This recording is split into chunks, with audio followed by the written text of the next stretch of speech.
So in this Google Docs tutorial, I will be showing you how to add a background image on Google Docs. So once your doc is opened up, go to the top left, press Insert, go to Image, then select an image. In my case, I'm just going to go ahead and upload one from my computer, but you can do one from the web, Drive, Photos, etc. But go ahead and add an image to your document. So here's my wonderful image. Once that is done, go ahead and select the image right here. I want you to use the option that says behind text just like this. This way, when you go ahead and move it, the text will be above.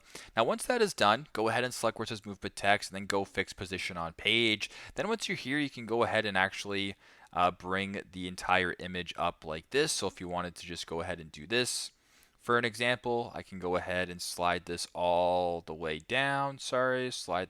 Oh, it's not working here. Slide this all the way up. Sorry, a little bit of trial and error here. Just bear with me, but make sure that it's covering the entirety of the image. Same thing.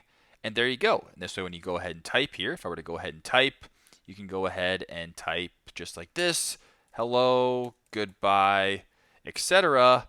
Goodbye, etc. And you can also change the opacity if you want as well. So if I were to go ahead and double tap this, there's a bunch of different image options right here. I can go to where it says adjustments. I can make it a little bit more, change the opacity, do what you got to do, and kind of play around with it that way. But that is how you guys can add a background image here on Google Docs. Thanks again for watching, and hope this helps.